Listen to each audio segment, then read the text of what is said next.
जर आज नव्यानं सुरुवात करत आहोत तर हीच जनावरं ठेवली असती का? गोटा भरलेला दिसणं आणि व्यवसाय चालणं वेगळं आहे. जास्त दूध म्हणजे जास्त नफा असतोच असं नाही. 30 दिवसांचा चारा असेल तर आजपासून प्लॅन करा.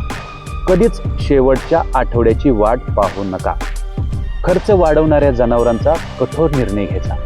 पण दुष्काळात नुकसान चारा संपल्यामुळे होत नाही मित्रांनो, उशिरा घेतलेल्या निर्णयामुळे होतं.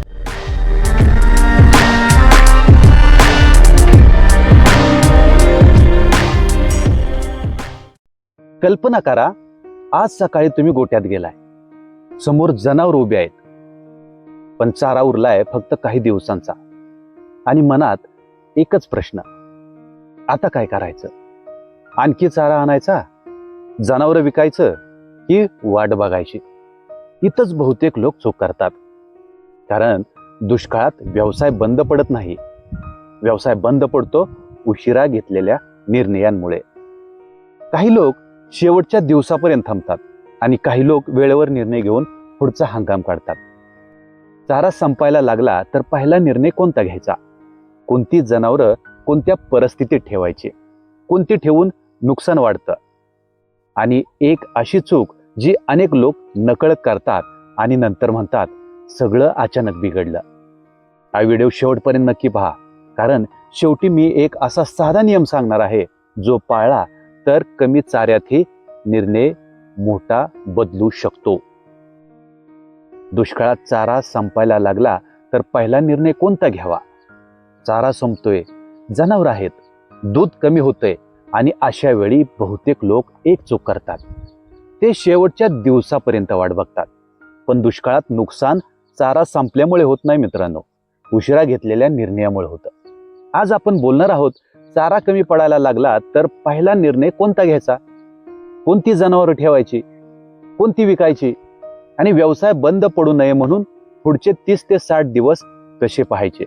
सर्वात आधी घाबरू नका. दुष्काळात पहिली चूक काय? घाई. लोक अचानक जनावर विकतात, जास्त पैसे देऊन चारा आणतात, कर्ज घेतात, चुकीचे निर्णय घेतात. पण पहिला नियम काय आहे की निर्णय परिस्थितीवर घ्या, भीतीवर नाही. आज स्वतःला विचारा, चारा किती दिवस पुरेल? रोज किती वापर होतो? किती जनावर आहेत? जनावरांचे 3 गट करा. यशस्वी पशुपालक काय करतात?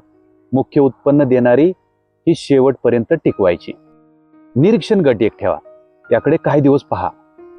खर्च वाढवणाऱ्या जनावरांचा कठोर निर्णय घ्यायचा. चारा दिवसात नाही महिन्यात मोजा. अनेक लोक म्हणतात अजून चारा आहे, पण प्रश्न आहे किती दिवस? उदाहरण, 30 दिवसांचा चारा असेल तर आजपासून प्लॅन करा.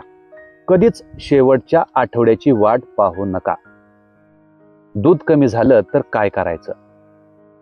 दूध कमी म्हणजे अजून खर्च वाढवणं. त्याऐवजी खर्च तपासा, उत्पादन बघा, नफा मोजा. महत्वाचं काय? जास्त दूध म्हणजे जास्त नफा असतोच असं नाही. चारा व्यवस्थापनाकडे लक्ष द्या. चारा मिळाला तर लगेच पूर्ण वापरू नका. त्याची साठवण करा, त्याचं नियोजन करा. आजचा निर्णय पुढच्या महिन्याला मदत करायला हवा. भावनिक निर्णय टाळा. गोटा भरलेला दिसणं आणि व्यवसाय चालणं वेगळं आहे. प्रश्न विचारा, जर आज नव्यानं सुरुवात करत आहोत तर हीच जनावरं ठेवली असती का? दुष्काळातला पहिला निर्णय काय वाचवायचं ते ठरवा. सगळं वाचवण्याच्या प्रयत्नात काही लोक सगळं गमावतात. यशस्वी लोक काय करतात? आधी मोजतात, मग निर्णय घेतात आणि मग कृती करतात. मित्रांनो, कमेंटमध्ये लिहा, तुमच्या भागात सध्या मोठी अडचण कोणती आहे? चारा, पाणी की खर्च? व्हिडिओ आवडला लाईक करा, शेअर करा आणि पुढचा भाग चुकवू नका. भेटूयात पुढच्या भागात अशीच माहिती घेऊन. नमस्कार.